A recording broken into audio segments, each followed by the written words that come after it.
오늘 저에게 주신 하나님의 말씀은 요한복음 1장 10절부터 13절까지 말씀입니다. 신약성경 요한복음 1장 10절부터 13절까지 말씀입니다.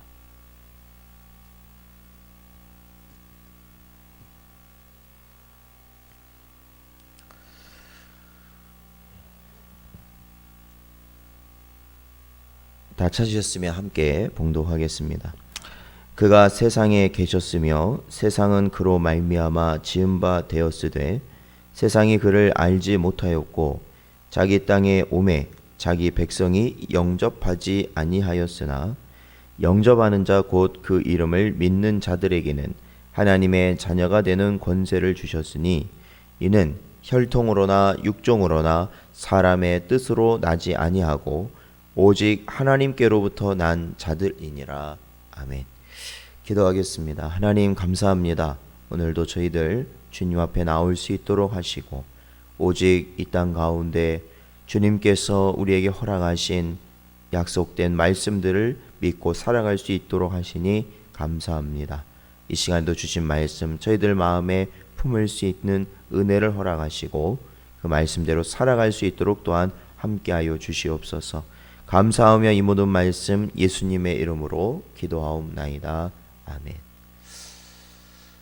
사랑하는 성도 여러분, 오늘도 주신 말씀 마음에 새기시고 살아가시는 복된 여러분 되시길 바랍니다. 그리고 오직 이때 하나님의 은혜를 구하며 인내하며 오로지 예배를 중심으로 하시며 또한 말씀과 기도로 살아가시기를 주님의 이름으로 축원드립니다. 저희가 이제 오늘부터는 신약의 말씀들을 저희들이 살펴봅니다. 지난 구약의 말씀들을 통해서 하나님께서 우리에게 가르치신 것이 있다면 너무나도 일방적인 하나님의 사랑 가운데 이루어졌던 그분의 은혜였습니다. 그로 인한 사랑을 자신의 백성에게 분명히 보여주셨습니다. 그 사랑은 우리가 생각할 수 없을 때에 하나님께서 허락하셨고 그 사랑은 하나님께서 끝까지 우리를 계속해서 붙들고 계심으로 우리에게 또한 전달된 사랑이었습니다. 이 백성들, 하나님이 택한 백성들을 어떠한 배반 속에서도 오로지 자신의 택한 백성을 하나님께서는 가르치시고 그들을 또한 돌이키시고 결국에는 회복시키시는 하나님의 은혜 가운데 하나님의 백성들은 살아올 수 있었습니다. 예레미야서 24장 7절에 보면 내가 여호와인 줄 아는 마음을 그들에게 주어서 그들이 전심으로 내게 돌아오게 하리니 그들은 내 백성이 되겠고 나는 그들의 하나님이 되리라 말씀하셨습니다. 사랑하는 성도 여러분, 오늘도 저희들이 하나님 앞에 나아갈 수 있는 은혜는 바로 그것입니다. 하나님께서 우리에게 하나님께 나아갈 수 있는 마음을 허락하시는 것이죠. 어제까지만 해도 저희가 하나님의 말씀을 우리가 부인하는 삶을 살 수 있는 그러한 상황, 아니 살았던 우리의 모습이 있었을지라도 하나님께서는 우리를 택하신 그때부터 우리가 주님께 갈 그날까지 언제나 하나님의 은혜 가운데 우리를 붙들고 계신다라는 것입니다. 그러므로 어떠한 상황 가운데 특히 우리의 심령이 낙심되고 절망되는 그러한 가운데 또한 하나님의 말씀을 우리가 지키지 못함으로 인하여서 우리가 아담과 같이 부끄러워하며 하나님을 멀리하려는 우리의 본성이 작동될 때마다 우리는 하나님께서 나를 택하시고 또한 하나님께서 나에게 하나님을 향하여 나갈 수 있는 믿음과 또한 그러한 담대함을 허락하심을 믿고 나아가야 하는 것이죠. 바로 그런 믿음과 담대함 가운데 있는 자가 또한 하나님의 택한 백성의 증거가 되는 줄로 믿습니다. 언제나 그러한 마음 가운데 저희들 이 마지막 때를 살아가시기를 주님의 이름으로 축원드립니다. 자, 이와 같은 하나님의 사랑의 최대 하나님의 그 사랑의 최대치를 보여주신 것이 무엇이냐? 그것은 바로 구약을 통해서 계속해서 약속하셨던 바로 메시아를 이 땅에 보내주시겠다라는 것입니다.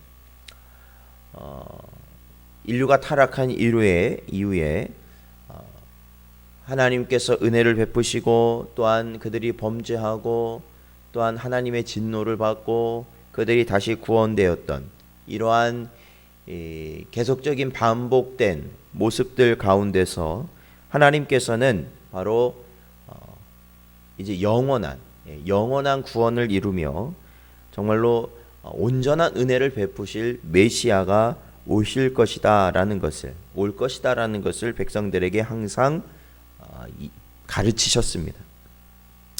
바로 오늘 저희가 보았던 요한복음 1장의 말씀은 바로 구약에서 약속된 그 메시아 대신 예수 그리스도께서 이 땅에 나심을 선포하는 본문 말씀입니다.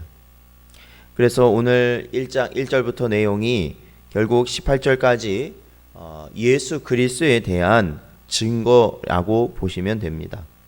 바로 그분은 하나님이시고 바로 그분은 생명이신 분이 바로 우리 주님이시라는 것이죠. 그 말씀이 육신이 되어 우리 가운데 오심으로 하나님 아버지를 우리에게 볼 수 있도록 하신 분, 그리고 모든 구약의 말씀들이 예언하였던 약속하였던 그 메시아로서 그 모든 것을 이루시고 성취하신 분이 예수 그리스도이심을 말씀하고 있다라는 겁니다. 특히 오늘 본문을 보면요, 10절부터 보면은 바로 그 예수님께서 이 땅에 오시는데 그 예수님이 어떠한 분으로 세워질 것인지를 오늘 본문은 이렇게 말하고 있습니다. 10절에 보면 그가 세상에 계셨으며 세상은 그로 말미암아 지은 바 되었으되 세상이 그를 알지 못하였고 11절에 보니까 자기 땅에 오매 자기 백성이 영접하지 아니하였으나 라고 기록하고 있습니다. 즉 이 요한복음은 예수님께서 사역을 하시고 이제 그리고 십자가에서 죽으시고 부활하시고 승천하신 이후에 기록된 책이기 때문에 바로 이 예수님에 대한 말씀을 기록하였을 때 과거형이죠. 그렇죠? 계셨으며 지은 바 되었고 되었으되 세상이 그를 알지 못하였다. 그것은 우리가 말씀을 통해서 우리가 주일에 살펴보는 마태복음의 말씀에서도 저희들이 보았습니다. 나사렛에서 바로 예수님을 배척하였던 모습을 우리는 알고 있죠. 마가복음 6장 3절도 보면 이 사람이 마리아의 아들 목수가 아니냐, 야고보와 요셉과 유다와 시몬의 형제가 아니냐, 그 누이들이 우리와 함께 여기 있지 아니하냐 하고 예수를 배척하니라. 그렇게 기록되어 있습니다. 그렇습니다. 어떤 이들의 희망대로 예수님을 누구든지 믿을 수 있는 것이 아니라 오로지 죄의 본성으로는 그분을 배척하는 것이 당연한 겁니다. 왜냐하면 우리는 원래 어둠이니까요. 어둠 안에 있는 자들, 즉 이 마귀의 자녀들, 마귀의 종로를 하는 자들이 바로 모든 인생들이기 때문에 그렇습니다. 그러므로 빛 대신 예수께서 이 땅에 오신다는 것, 메시아가 이 땅에 오신다는 것은 바로 이 어둠된 우리로 인하여서 배척될 수밖에 없는 겁니다. 우리의 심령은, 우리의 본성은 예수님을 멀리하고 믿지 않으려 하고 그 말씀을 따르지 아니하려 하고 그 말씀을 들었을 때 우리의 마음은 그것을 받아들일 수가 없게 되는 것이죠. 그래서 12절 보면 뭐라고 말씀하십니까? 영접하는 자, 영접하는 자. 배척을 하는데, 원래 이 어둠 가운데 있는 우리 인생들은 배척을 하는데 그럼에도 불구하고 그 가운데 그 주님을 영접하는 자, 곧 그 이름을 믿는 자들에게는 하나님의 자녀가 되는 권세를 주셨다라고 기록하고 있습니다. 그렇죠. 원래는 우리가 예수님을 믿지 않아야 돼요. 정상적인 거예요. 그게 정상적인데 그 정상적인 걸 벗어나서 비정상적으로 바로 예수님을 자신의 구주로 영접하는 자가 나타나는데 그 영접하는 자는 하나님의 자녀다라는 것이죠. 하나님의 자녀. 원래는 마귀의 자녀고 우리가 그 마귀의 가르침대로 이 땅에서 육신의 정욕과 안목의 정욕과 이생의 자랑으로 사는 것이 우리 인생들인데 그 가운데 비정상적인 이들이 있더라는 거예요. 비정상적인 이들. 그런데 그들은 하나님의 자녀라는 것이죠. 그렇다면 그들은 어떻게 하여서 예수님을 영접할 수 있는 것인가? 13절에 보니까 이는 혈통으로나 육정으로나 사람의 뜻으로 나지 아니하고 오직 하나님께로부터 난 자들이다 라고 기록되어 있습니다. 그렇습니다. 우리는 원래 그렇죠. 우리의 본 모습으로는 예수님을 결코 영접할 수 없습니다. 메시아를 우리가 나의 구주로 섬길 수가 없다라는 것이죠. 13절의 내용을 보면 예수님을 믿는다는 것은 직분이 있거나 기독교 집안에서 태어나거나 부모가 목회자이거나 어떠한 성경적 신학적 지식이 많다거나 하여서 되는 것이 아니다라는 것이죠. 되는 것이 아니에요. 마치 사람도 그렇지만 사람도 누구 집안 그렇죠. 대대로 어떠한 관직을 많이 했던 집안의 후손, 큰 일을 많이 했던 집안의 후손. 이 동물들도 그런 게 있잖아요. 그러니까 어떠한 품종이 좋은 그런 동물, 그런 동물들이 어떠한 그 품종이 좋은 동물, 어미나 그 아비나 어미가 이 품종이 좋은 그런 동물이었을 때 그 후손 역시도 품종이 좋은 동물로 취급을 하는, 그래서 순종이라는 말을 하지 않습니까? 그런데 그러한 것으로 주님을 나의 구주로 믿는 것이 되는 것은 아니다라는 겁니다. 이것은 오직 하나님께로부터 나오는 것이다. 즉 하나님이 택하신 것이다. 하나님께서 지명하신 것이고 하나님께서 그 은혜를 주셔야만 가능하다라는 것입니다. 사랑하는 성도 여러분, 오늘날 저와 여러분은요, 과거도 마찬가지지만 오늘날을 살아가는 저와 여러분에게 오늘날은 예수 그리스도를 믿는 것에 있어서 점점 더 어려운 시절을 분명히 우리는 살아가고 있는 것은 분명합니다. 그럼에도 불구하고 우리가 계속해서 주님을 따르고 주님을 믿고 살아갈 수 있는 이유가 있다면 그것은 하나님이 주신 은혜로 말미암음이다.